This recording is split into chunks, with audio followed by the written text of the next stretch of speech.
seorang mahasiswa teladan yang mempunyai banyak teman, tidak pernah lalai dalam mengerjakan tugas, menghargai setiap ucapan-ucapan temannya. Anak yang baik dan berusaha mengerti setiap kondisi temannya. Ratih dikenal friendly dan humble dari teman yang kurang pandai atau agak pemalas, sampai yang pandai dan disiplin pun nyaman berteman dengan Ratih. Satu kelebihan Ratih yang paling disukai teman-temannya, yaitu tidak pernah menyinggung perasaan teman-temannya, meski beberapa temannya sedang melakukan suatu kesalahan. Bagi Ratih, setiap manusia mempunyai batas hilaf, terlebih lagi mereka masih mahasiswa, belum hitungan dewasa sepenuhnya.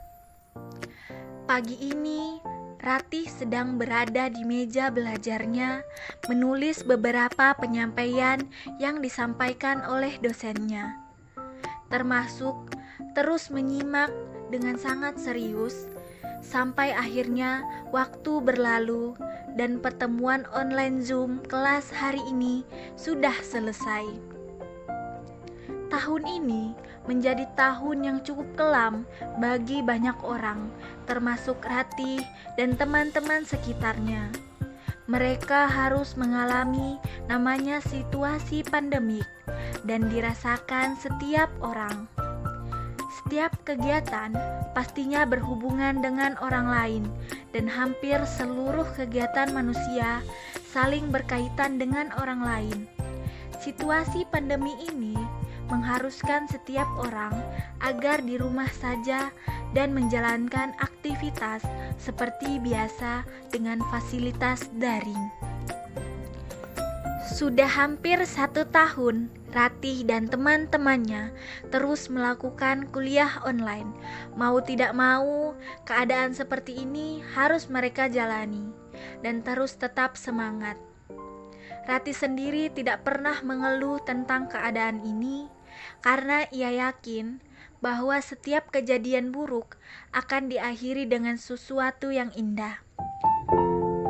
Ratih menerima keadaan saat ini dan ia berusaha untuk tetap melaksanakan kewajibannya sebagai seorang mahasiswa. Belajar dengan baik, menghasilkan yang terbaik. Namun, hari ini ada satu topik di mana membuat Ratih berpikir dan merasakan kejenuhan secara tiba-tiba. Selesai kelas, seorang teman dari kelasnya Ratih, yaitu Vira, menelpon hanya untuk menyatakan kekesalan hari ini karena suatu tugas yang cukup sulit bagi anak-anak di kelasnya. Bagi Ratih memang sulit, tapi ia tidak pernah merasa kesulitan yang harus disampaikan, karena Ratih tipe pantang menyerah.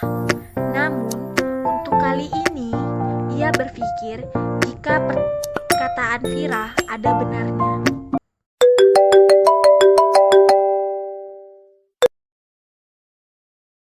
Tih, gimana kabar kelas hari ini? Ya seperti biasa, nggak seru, tapi lumayan lah. Ada tugas juga. Pasti kamu bilang kesulitan kan? Aku tahu. Mahasiswa lemot dan gak pandai kayak aku pasti ngeluh terus, Tih. Aku capek. Gini terus. Siapa yang gak capek ya online mulu di rumah? Terus gak ada keluar kemana-mana. Harus pakai masker. Apa-apa serba dibatasin. Mana aku kira sekolah online tugasnya ringan. Tapi kok aku ngerasa makin berat ya. Sabar, ntar aku bantuin. Sesekali bolos, Tih, buat hilangin jenuh. Bolos? Iya, kayak aku sesekali izin sakit. Itu aku bolos sih, enak rebahan nonton film, nonton drakor. Apalagi kadang kalau dosennya ngeselin, sesekali gak masuk ya gak apa-apa dong. Capek juga kalau dapat tugas mulu. Jadi kamu bohong? Loh, tapi kan ini cuma di rumah aja. Toh pertemuan online gak lama. Bisa matiin kamera buat minum atau rebahan. Sekedar melepas lelah, kalau selesai langsung bisa tiduran. Nggak perlu pulang ke rumah kayak kelas offline. Pulang dari kuliah, langsung ke rumah. Pokoknya cobain. Sesekali pasti ketagihan. Izin aja, Tih, sakit atau ada acara apa gitu. Sesekali aja, Tih. Setelah selesai video call, Ratih nampak berpikir beberapa kalimat yang dikatakan oleh teman dekatnya Vira. Ada benarnya. Meski ternyata ia tahu jika Vira sering izin dan tidak masuk karena bolos atau malas lebih tepatnya. Beberapa minggu kemudian, kelas pertama hari ini diawali dengan dosen galak dan disiplin yang hampir semua anak di kelas tidak suka terhadap dosen.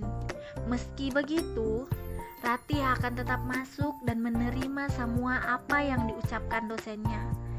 Namun hari ini Ratih ketiduran dan bangun pada jam 10 pagi, sedangkan kelas dimulai pada jam 9 pagi. Dan Ratih ingat betapa disiplinnya dosen galak ini, dan waktu keterlambatan hanya 5 menit, dan ia terlambat hampir 1 jam. Dengan sangat berat hati, karena panik, Ratih mengirim pesan ke dosennya dan tanpa sengaja mengatakan bahwa ia ketiduran karena tidak enak badan. Untuk pertama kalinya, seorang mahasiswa teladan bernama Ratih itu tidak masuk kelas karena ketiduran dan berbohong mengenai alasannya tidak masuk. Beberapa minggu kemudian, kejadian yang sama terulang lagi. Tapi kali ini, Ratih mudah termakan omongan temannya yang membawa pengaruh buruk bagi Ratih seperti Vira. Jika biasanya Ratih yang membujuk Vira untuk mengerjakan tugas, kali ini Vira yang terus berusaha membujuk Ratih agar sesekali absen atau bolos masuk kelas online, dan memilih untuk mengajak Ratih membicarakan banyak hal lain sampai mereka ketiduran, atau mengajak Ratih untuk menunda-nunda pekerjaan tugas yang biasanya Ratih mengerjakan dalam 1 hari selesai, bisa jadi H-1 pengumpulan tugas baru dikerjakan Ratih. Ini semua karena pengaruh Vira. Beberapa kali Ratih akhirnya mendapat teguran dari beberapa dosen karena Ratih mengalami penurunan dalam prestasi belajarnya.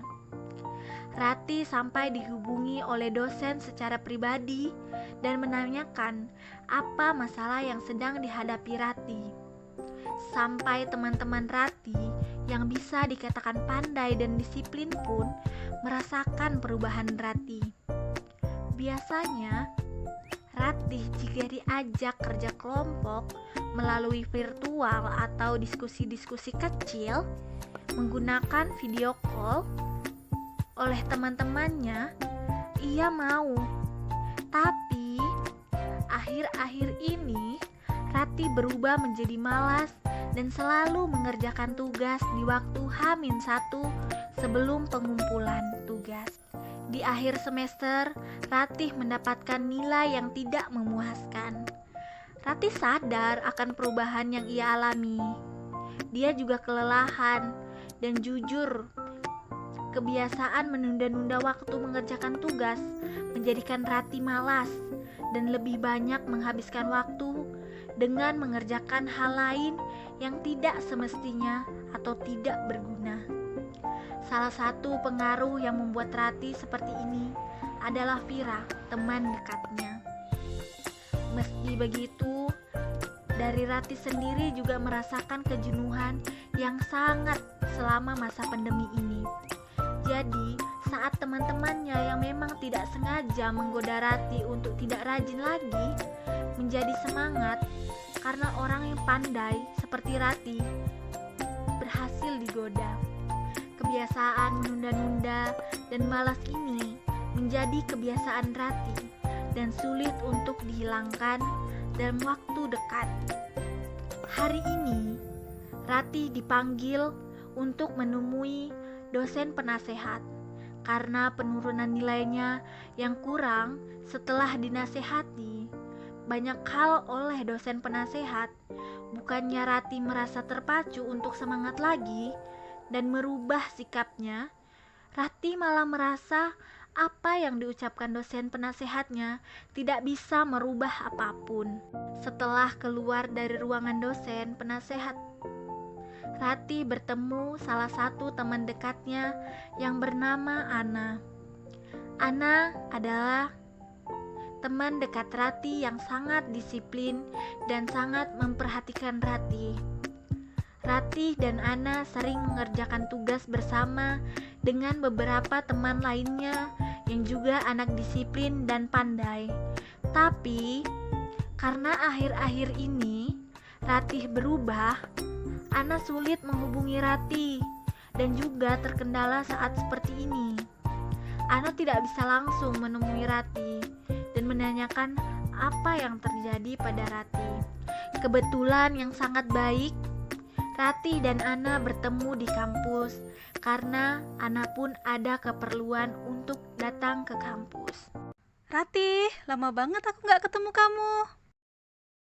Rati yang kaget saat menemui Ana hanya bisa tersenyum canggung dan ingin meninggalkan Ana untuk pulang. Rati juga sadar hubungan pertemanannya dengan Ana agak berubah semenjak dirinya menjadi malas. Lebih tepatnya, Rati tidak nyaman jika harus menceritakan hal ini. Hal yang menjerumuskannya menjadi malas dan tidak rajin lagi. Bicara sebentar yuk. Cara apa? Satu semester ini kamu berubah. Aku sama teman-teman biasanya ngajak buat video call, bahas tugas, kamu selalu gak ada. Tugas juga kamu jarang sekali ngumpul tepat waktu. Kamu juga ditegur beberapa dosen saat kelas online berlangsung. Kamu juga sering izin. Kamu sakit, Rati. Gak semangat banget ya semester ini. Biasanya juga cerita ke aku.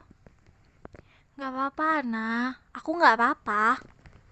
Rati, aku ini teman kamu. Kamu bisa percaya sama aku. Siapa tahu aku bisa bantu kamu. Aku malu buat cerita. Buat apa malu? Santai aja, Rati. Aku kan teman baikmu. Tapi janji ya, kamu gak kasih tahu siapapun. Aku janji. Kita kan mahasiswa BK, jadi ketika ada teman cerita, kita harus jaga cerita yang dia ceritakan. Jadi gini, nilai aku turun banget. Dan kamu juga sudah pasti tahu perubahan yang aku alami. Aku dapat teguran dari dosen penasehatku. Tapi teguran itu terasa banget buat aku down. Lebih tepatnya kayak ditekan. Aku bingung harus gimana. Sampai sini aku ngerasa udah terlalu jauh berubah. Teman-temanku juga gak ada yang peduli kayak Vira dan yang lainnya. Pas aku cerita nilaiku turun dan beberapa kali ditegur oleh dosen, mereka cuma bilang, gak apa-apa Rati, masih ada semester depan, gak usah terlalu dipikirin. Pas tahu gini, aku malu buat cerita ke kamu. Padahal dulu kita dekat, tapi aku sadar kalau udah sering main sama mereka dan mereka bawa aku ke hal yang buruk dan menjadikan aku mendapatkan dampak yang buruk. Aku bisa bantu kamu, Rati. Caranya gimana? Sebagai teman yang baik, aku mau ngasih saran ke kamu nih. Jadi, kamu harus tanamkan niat dalam dirimu untuk meninggalkan tingkah laku yang merugikan kamu, seperti bolos dan menunda-nunda tugas. Nah, sebagai teman, aku bakal selalu mengingatkan kamu atas tugas-tugasmu. Karena juga lagi pandemi, aku bakal telepon kamu ketika kuliah, dan ketika ada tugas, aku bakal telepon kamu biar kita bisa kerjakan tugas bareng. Tapi ingat, kamu bisa berubah seperti dulu ketika ada niat dalam diri kamu. Dan juga Rati, jangan dengarkan perkataan orang lain yang membuat kamu berubah menjadi tidak baik, oke? Dan teman yang baik juga mengerti temannya, dan teman yang baik harusnya bisa mengerti temannya dan gak akan ninggalin temannya yang lagi dalam kesulitan. Jangan menjauh lagi ya Rati, aku bisa bantu kamu kalau kamu mau terbuka sama aku. Oke, makasih Ana. Aku coba untuk niat bisa kembali seperti dulu. Dan mohon maaf, nanti bakal ngerepoti kamu saat kuliah berikutnya. Setelah pembicaraan itu, Ratih menanamkan niat dalam dirinya untuk berubah atas saran dari teman baiknya yang bernama Ana. Semester baru. Hari pertama masuk kuliah, Ana menelpon Ratih agar tidak terlambat masuk kelas ataupun bolos. Dan ternyata Ratih telah bersiap untuk kuliah di hari pertamanya. Ternyata omongan Ana sangat membantu Ratih dan juga niat yang Ratih tanamkan dalam dirinya agar kembali ke Ratih yang lama akhirnya berhasil, dan Ratih pun kembali menjadi anak yang rajin dan disiplin.